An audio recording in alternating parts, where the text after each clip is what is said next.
接下来跟大家分享像这个意大利面的部分，好，我们会是用这个凉拌的感觉。哦，我相信小朋友会很喜欢，尤其我一看我们今天的意大利面，超级的bling bling 呢，就是说非常的有色彩啊，很 colorful，色香味，对，颜色。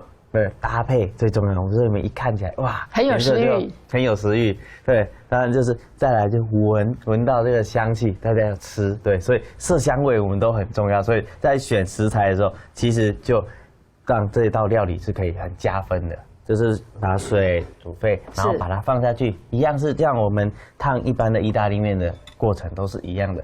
那我们今天要做凉拌的话，建议大家可能会烫到9分熟或者全熟。好，那我们这边需要一个筷子，然后来搅拌一下。要不要放盐巴？其实因为我们等一下调的这个沙拉啊，或者是一些酱料的部分，它会是比较有味道的，所以我们的这个面条的部分，我们就没有人放盐巴了。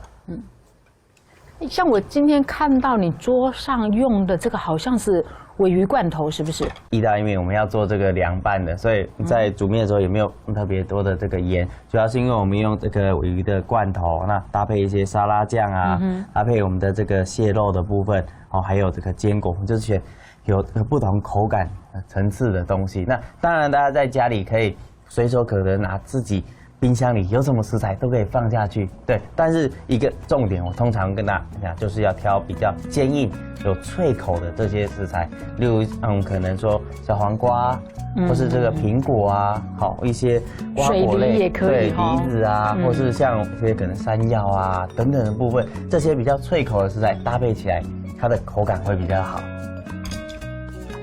所以不是说鲔鱼罐头呢，我们买回家之后呢，永远都只能放在那个三明治里面。三明治。看到今天阿彬的这个分享呢，就知道鲔鱼罐头我们也可以把它放在这个意大利面里面了。对，它就当做一个这个主角。那鲔鱼的部分原本就有这个油脂，所以请大家等一下在我们捞起来的这意大利面的部分，我也不要再放油下去了。对，好，所以完全就是符合现在的无油烟料理，大家都在很怕油烟的油就可以了。对。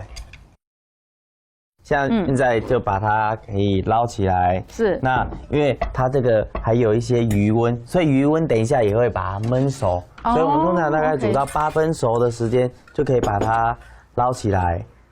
那等一下在放凉的这个过程，其实它就变得全熟了。老师，像有没有说，我为了要让它的那个口感啊，就是说，要不要再淋一点油？免得它会这样粘连在一起。其实还是要看我们的这个选的那个面条的这个状况。万一你要是选这个天使面，可能就需要。对，如果是我们选这个天使面，它是直面的这种细面条，或者是我们一般的意大利面啊部分的话，提醒大家还是要淋一点这个油会比较好，或者是说就先偷偷的把这个鲔鱼的油就先淋上去也可以。对。所以像我们今天选的这种造型的面条的话，它比较不会粘黏在一起。那像我们条就现在让它稍微拌一下。所以我们吃的时候是吃冷的咯。对，吃的时候我们就会吃凉的部分。对。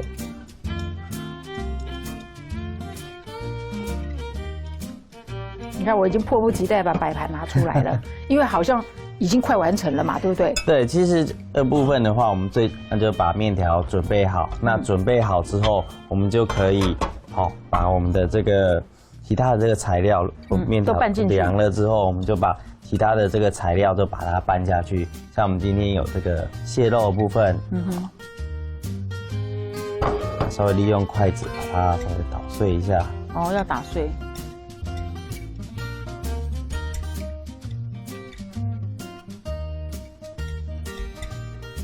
对，也会大家喜欢的这个口感，有些人喜欢如果说块状的，它不要把它剥这么碎。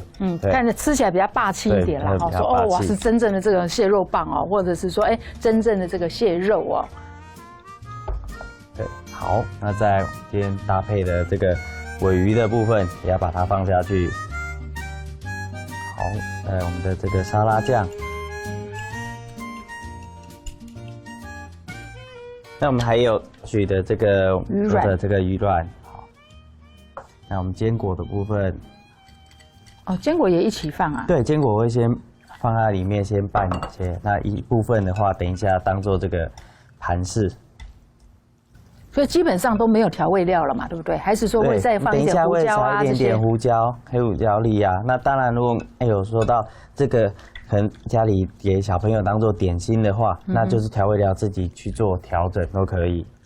因为像我们有时候常跟大家分享这个意大利面，他会觉得奇怪，这个意大利面为什么不用煮？那你的酱汁在哪里？通常很多人就会问我们这道料理的酱汁，这个酱汁到底是什么酱？那我们就会说没有，这个是凉拌的。他说意大利面也可以凉拌吗？通常大家都会很好奇。对啊，其实阿彬老师今天带来的这道料理解决了很多新手这个妈妈什么东西都拌进去就好了，我只要把面煮熟甚至不熟都没关系，因为它就是意大利面，就不需要煮得太熟那我们有一些这个把一些更有色彩的这个鱼卵呢，这个摆在上面让整个料理看起来就是在增艳呢。